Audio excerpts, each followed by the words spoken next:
Welcome, Outlander. How are you? Good. Good. How are you? How are you? Excellent.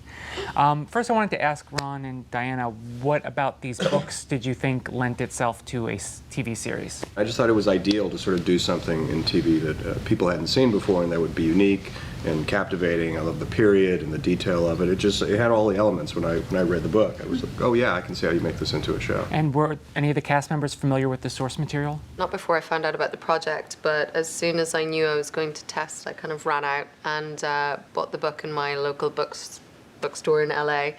And the guy was like, you know they're making a TV show out of this. And I was like, oh, really?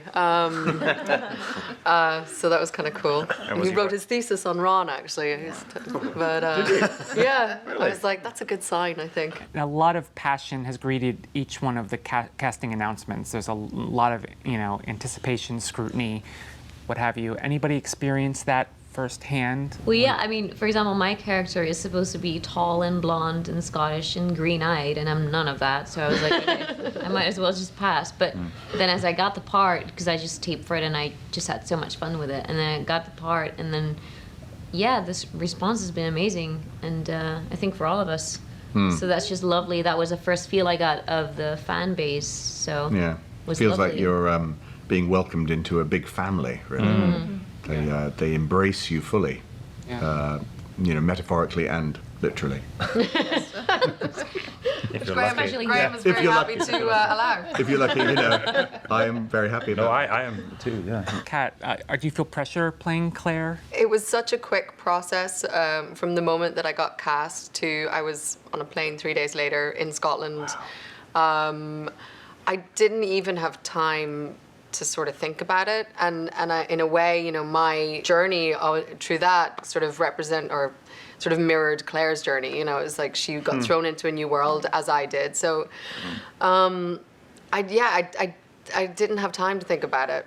I feel a little bit more pressure now. You're like, oh God, no, people are going to see it. But we filmed it now, and we're really proud of it, and I think people are going to enjoy it. So, yeah, it feels there's a sense of relief almost that it's out there now. We've been working on this for over a year. Ron for longer, and Diana for longer, much longer. But it's a sort of relief that's finally out there. Diana, is this how you envisioned it looking? Yeah. Are you having second thoughts? can we stop this? Is it too late? Group of Is this what you envisioned? I really didn't mean it to come out like that. No. Or maybe I did. Maybe you did. You must be so proud. Yeah, no, it's not. It's better. Yeah, no, I had been envisioning all kinds of horrible things because I know many other writers who've had their works transformed into a film medium, and by and large the experience was not pleasant for any of them.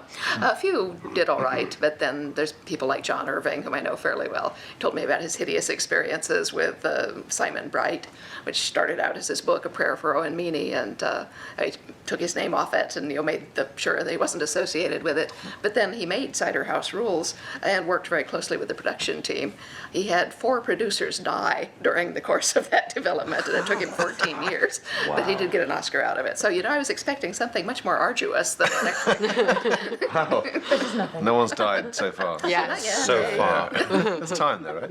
Any thoughts on the split season? Were you involved in that? Does it work narratively for you? I knew about it at the outset that there was probably going to be a mid-season break.